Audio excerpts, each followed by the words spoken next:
നമസ്കാരം. Raf talks ഫുട്ബോളിലേക്ക് ഏവർക്കും സ്വാഗതം. ഇന്നലെ ഇംഗ്ലീഷ് പ്രീമിയർ ലീഗിൽ നടന്ന മത്സരത്തിൽ ഒരു വലിയ തോൽവിയാണ് മാഞ്ചസ്റ്റർ യുണൈറ്റഡിനെ ഏറ്റുവാങ്ങേണ്ടി വന്നത്. ചിരവേരികളായ ലിവർപൂൾ എതിരില്ലാത്ത 3 ഗോളുകൾക്കാണ് അവരെ പരാജയപ്പെടുത്തിയിട്ടുള്ളത്. ഒരു ഗോളും 2 അസിസ്റ്റുകളും നേടിയ സൂപ്പർ താരം മുഹമ്മദ് സലായാണ് ഈ മത്സരത്തിൽ തിളങ്ങിയിട്ടുള്ളത്. 2 ഗോളുകൾ നേടിക്കൊണ്ട് ലൂയിസ് ഡയസും ഈ ഒരു വിജയത്തിൽ നിർണായക പങ്കു വഹിച്ചിട്ടുണ്ട് എന്നുള്ളതാണ്. ഇതിൽ ഡയസ് നേടിയ 2 ഗോളുകളും മാഞ്ചസ്റ്റർ യുണൈറ്റഡിൻ്റെ ബ്രസീലിയൻ താരമായ കാസമിറോയുടെ പിഴവിൽ നിന്നായിരുന്നു. അദ്ദേഹത്തിൽ നിന്നായിരുന്നു ആ ബോളുകൾ നഷ്ടമായിരുന്നത്. അത് രണ്ടും പിന്നീട് ഗോളായി മാറുന്ന ഒരു കാഴ്ചയാണ് കാണാൻ സാധിച്ചത്. പിന്നാലെ അദ്ദേഹത്തെ പരിശീലകൻ എറിക് ടെൻ ഹാഗ് പിൻവലിക്കുകയും ചെയ്തിരുന്നു. ഏതായാലും ഇക്കാര്യത്തിൽ വലിയ വിമർശനങ്ങളാണ് കാസമിറോക്ക് ലഭിച്ചുകൊണ്ടിരിക്കുന്നത്. കാസമിറോയെ പോലെയുള്ള ഒരു എക്സ്പീരിയൻസ്ഡ് ആയിട്ടുള്ള താരത്തിൽ നിന്നും ഇത്തരത്തിലുള്ള പിഴവുകൾ ഒരിക്കലും പ്രതീക്ഷിച്ചിരുന്നില്ല എന്നാണ് മാഞ്ചസ്റ്റർ യുണൈറ്റഡിൻ്റെ ഇതിഹാസമായ ഗാരി നെവിൽ പറഞ്ഞിട്ടുള്ളത്. മാത്രമല്ല, ആരാധക രോഷം ഇപ്പോൾ അദ്ദേഹത്തിന് ഏറെ ഏൽക്കേണ്ടി വരുന്നുണ്ട്.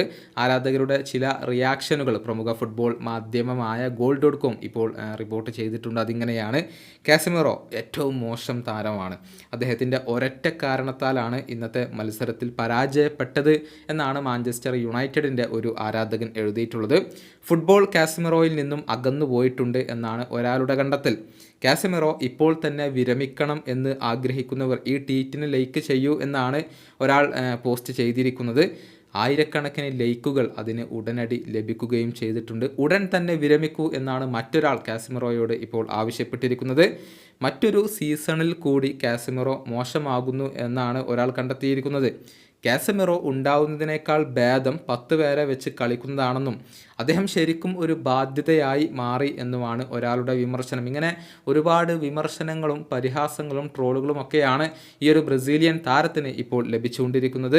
മാഞ്ചസ്റ്റർ യുണൈറ്റഡിൽ എത്തിയതിന് ശേഷം തൻ്റെ ആ ഒരു പഴയ മികവ് പുറത്തെടുക്കാൻ കാസമിറോക്ക് കഴിഞ്ഞിട്ടില്ല എന്നുള്ളതൊരു വസ്തുതയാണ്. അതുകൊണ്ട് തന്നെയാണ് ബ്രസീൽ ടീമിൽ ഇപ്പോൾ ഇടം നേടാൻ താരത്തിന് സാധിക്കാതെ വരുന്നതും. ബ്രസീൽ ദേശീയ ടീമിൻ്റെ പരിശീലകനായ ഡൊറിവാൽ ജൂനിയർ ഈ ഒരു താരത്തെ ഇപ്പോൾ പരിഗണിക്കാറില്ല. ഈ വീഡിയോയുടെ അവസാനിപ്പിക്കുന്നു. മറ്റൊരു വീണ്ടും കാണാം.